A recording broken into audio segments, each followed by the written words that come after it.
Hello friends, welcome to my channel teaching by Ansari. कैसे हैं आप लोग। तो यहाँ पे देखिए एक सवाल दिया गया है x/2 is equal to y/3 is equal to z/5 हो तो x plus y minus z upon x minus y plus z की वैल्यू बताइए। तो ये जो संख्या लिखी गई है सब इक्वल इक्वल करके लिखा हुआ है। x हम इसको लिख लेते हैं x/2 is equal to y/3 is equal to z upon 5। तो इसको हम किसके बराबर, के बराबर मान लें। आप एक्स वाई जेड किसी के भी बराबर मान सकते हैं। तो हम के बराबर मान लेते हैं। तो जब ये इसके बराबर है, ये इसके और ये के बराबर है, तो हम एक एक संख्या को ले लेते हैं। तो x/2 को हम किसके बराबर, के बराबर मान सकते हैं।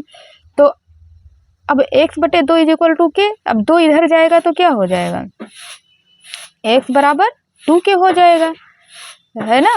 अब इसी तरह से अगर हम y को मान लें, y/3 को हम किसके इक्वल मान लें, के। तो इसी तरह फिर 3 इधर चला जाएगा तो y किसके बराबर आ जाएगा, 3 के।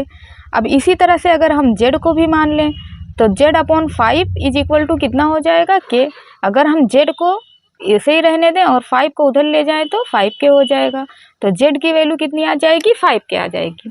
तो अब मुझे x की भी वैल्यू निकल के आ गई, y की भी निकल के आ गई है और z की वैल्यू भी निकल के आ गई है।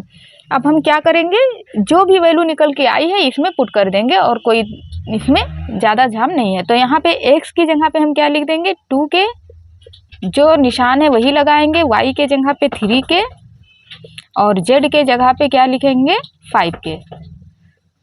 अब नीचे हम देखते हैं x की जगह पे हमें क्या लिखना है, 2k, y के जगह पे हमें क्या लिखना है, 3k और z की जगह पे हमें क्या लिखना है, 5k। अब हम चलिए देख लेते हैं इसको।